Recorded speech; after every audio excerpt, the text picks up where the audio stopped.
So around 3:23 a.m. this morning, we responded to the Holiday Inn Express Motel reference to a shooting. Upon arrival, deputies made contact with the front desk, who directed them around to room 102. Upon arrival at room 102, the deputies located a white male subject laying on the floor that's suffering from a gunshot wound to his leg. Ultimately, the EMS responded and tended to the victim. He was transported to our local hospital, Dalton Memorial Hospital, where he later succumbed to his injuries. Upon returning back to or at the scene, talking with the female subject who was in the room, who actually called 911, she gave us a statement on scene that basically she was removing the handgun from a safe and went to rack around into the chamber, and the gun went off. She was taken to the sheriff's office by our detectives to get an interview. We started interviewing people at the hotel and also obtained a search warrant for the room. Contacted the Florida Department of Law Enforcement, and they responded with a mobile crime scene unit, to do a forensic investigation of the room, along with some vehicles that were there belonging to them. Just talking with the people at the hotel and talking with her at the office, there's some things that just doesn't line up as far as her story. Then that's got us a little bit concerned, trying to figure out what actually happened. So basically what we're at now, we're doing some forensic work. We're running down some people, talking to some people that talked to them yesterday and knew them. We're also obtaining some search warrants for their cell phones to get the digital evidence off of them. And then, basically we're just collecting a lot of pieces of the puzzle. We're going to put the pieces of the puzzle together and try to get a timeline of what happened. That's our ultimate goal right now, is to try to find out exactly what happened inside that room. So with that, the suspect is in custody at the sheriff's office, being interviewed by detectives at this time. The search of the room did provide narcotics inside the room, illegal narcotics. And once we're through interviewing her, she will probably face charges of the illegal narcotics at the least right now. And then once we're through putting all the pieces of the puzzle together and getting our evidence together, we'll present it to the state attorney's office to see if there's and what charge for the shooting.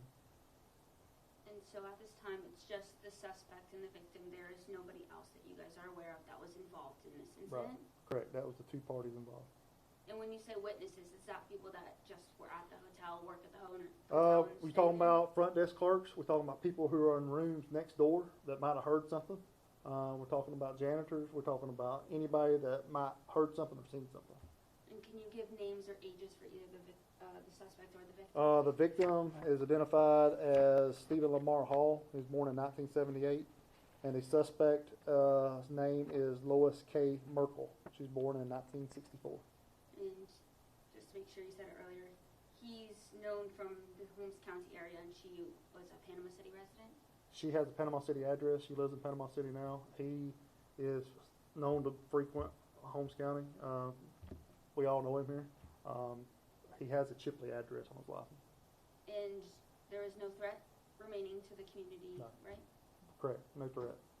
And who all responded to this? Because I know this was Bonifay, but obviously the Bonifay Police Department's not operating right now. Did that kind of impact who ended up responding at all? No, we have deputies assigned to the city of Bonifay to answer calls while we're covering for them.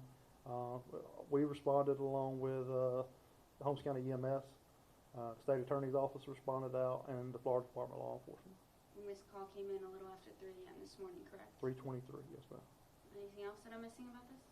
No, just tell people, people want more answers than what I can give, and I can only give what I know at the time. But just be patient with us. This is not a hurry up and do something. It's a slow game. So we got to wait on information to come back to us. We know what we're doing and what we want to do.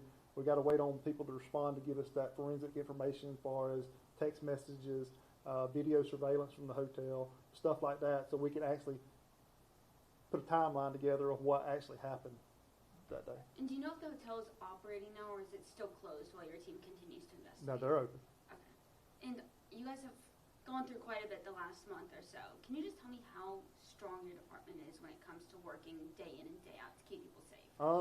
I can tell you our department is like no other. You know, I mean, you see bigger departments, but you won't see better than ours. I mean, you know, our investigators, when this happened, everyone come out of the house, everyone pitched in, everyone's, you know, doing something. And, you know, whether it's a hurricane or whether it's a shooting or whether it's some other catastrophe, we all come together and work together great and to get the job done. And ultimately, that's what we're here for, is, you know, to do our job. And, you know, unfortunately, it's Memorial Day, and we're all having to work on our day off, but that's all right. That's what we get paid to do. And, you know, I couldn't be more proud of the team we have.